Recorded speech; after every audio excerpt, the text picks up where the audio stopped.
Heads of state from the Southern African Development Community, that is SADC region, will be convening for an extraordinary summit in Zimbabwe next week to discuss the recent elections in Mozambique. The opposition has rejected the election results and called for nationwide protests. The streets of Mozambique, particularly in the capital Maputo, have seen outbreaks of violence. At the same time, the South African Border Management Authority has advised travelers to Mozambique to find alternative ports of entry after closing the Limbombo border post. For more on this, I'm joined by advocate Sipho Mantula. He's on the line for us. He's a researcher at the Thabo Mbeki African School of Public and International Affairs at UNISA. Thank you very much, sir, for joining us. So we understand that there's a lot of violence that's taking place in Mozambique. The situation is quite traumatic. What do you know? No, afternoon, my sister, and even to your viewers. I think what we know and what I think the whole region is aware of is that this post-electoral violence was also seen before the elections last month. You'll recall that the opposition have been raising questions around the management of these elections. But the post-electoral violence that we are seeing now, it is affecting both the neighboring countries. It is also affecting when we talk of social media communication. And the third aspect is that tomorrow you are still having another protest that has been planned. Despite that, what we have said earlier to say that there's an extraordinary summit, which is long overdue. If one looks at how the SADC Troika has delayed on this matter, because immediately after the announcement of the elections last month on the 24th of October, one would have thought that the Troika and the SADC neighbors will have attended this issue of the opposition in terms of how these elections were handled on the 9th of October. So what we know is what we see now on the media cables and what we read in terms of other activists who are sharing with us the information that it is tense, and the closure of the borders also will affect the trade between Mozambique and South Africa. Yeah, what are we hearing about, casualties and deaths in Mozambique? Have you heard any intelligence around that?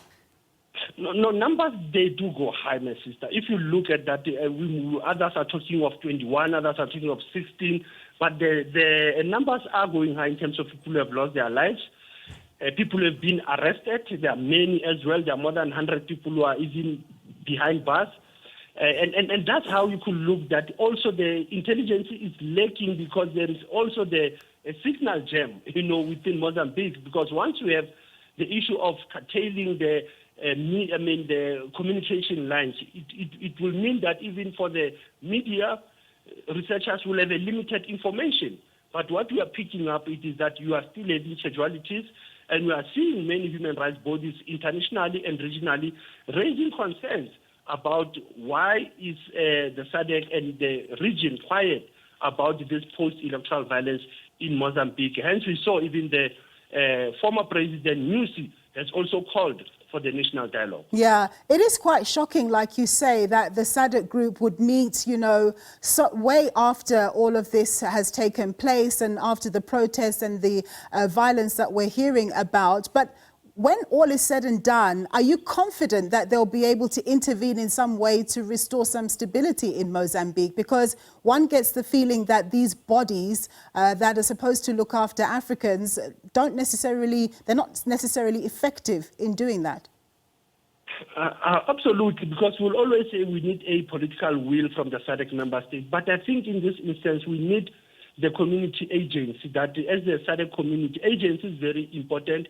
Because once we plunged Mozambique into this crisis, we might have what we saw in Mozambique 30 years ago when Mozambique went into a civil war between Renamo and Frelimo. Now, what we are picking up is also that the SADC issuing of media statements doesn't help also. The issue was that even the SADC mission that pulled out of Mozambique 2 months ago, it was also another challenge, because we had a SADC mission in that country.